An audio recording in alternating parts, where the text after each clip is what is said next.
નમસ્કાર મિત્રો, હું છું મનીષ પંડેરી.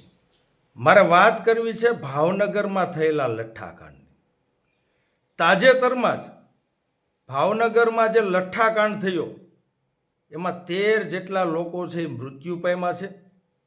60 કરતાં વધારે લોકો હોસ્પિટલમાં સારવાર હેઠળ છે. આ ઘટના માટે જવાબદાર કોણ? ગુજરાતની આ ભાજપ સરકાર અને ગુજરાતના ભાજપના ભ્રષ્ટ નેતાઓ. પૈસા કમાવાની આંધળી દોટમાં, પૈસા કમાવાની લહેમાં આજે સમગ્ર ગુજરાતની અંદર બુટલેગરો અને ખનીજ માફિયાઓને છૂટો દોર આ ભાજપના નેતાઓને સરકાર દ્વારા આપવામાં આવ્યો છે, જેના પરિણામે આજે આવા બનાવો અવારનવાર બને છે અને એની નિર્દોષ જનતા છે એનો ભોગ બની રહી છે. આજે ગામડાથી છેક ગાંધીનગર સુધી રેતી દારૂના હપ્તા છે એ જાય છે, કમલમ સુધી જાય છે. અને ગુજરાતમાં જ્યારથી ગૃહમંત્રી તરીકે હર્ષભાઈ સંઘવી આવ્યા છે ત્યારથી ગુજરાતની માઠી દશા બેહી ગઈ છે. હર્ષ સંઘવીના આશીર્વાદથી આજે સમગ્ર ગુજરાત રાજ્યની અંદર બુટલેગરો અને ખનીજ માફિયાઓ બેફામ બન્યા છે, કારણ કે આના હપ્તા છેક કમલમ અને હર્ષ સંઘવી સુધી પહોંચે છે. બોલ બચ્ચન અને 8 પાસ આવા નમાલા ગૃહમંત્રીને લીધે આજે મારા ગુજરાત રાજ્યનું યુવા ધન છે એ બરબાદ થઈ રહ્યું છે.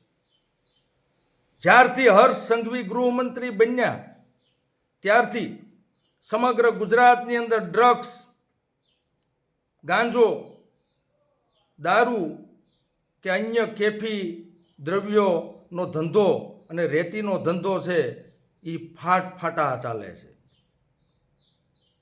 અને વળી ભાવનગરમાં જ્યાં ઘટના બની એના પ્રભારી મંત્રી તરીકે અમરેલીના ધારાસભ્ય કૌશિક વેકરિયાને મૂક્યા. આ એ જ કૌશિક વેકરિયા કે આજથી 1.5 વર્ષ પૂર્વે ખુદ એના ભાજપના જ આગેવાનો દ્વારા રેતી દારૂના હપ્તાના મહિને 40 લાખ રૂપિયા લે છે એવા આક્ષેપો થયા હતા. એ વ્યક્તિને ભાવનગરના પ્રભારી બનાવ્યા છે. તો લઠ્ઠાકાંડ જ થાય ને બીજું શું થાય? મારે આ ગુજરાતના ભાજપના શાસકોને કહેવું છે, તમારા પાપનો ઘડો હવે ભરાઈ ગયો છે, તમારા દિવસો છે એ પૂરા થઈ ગયા.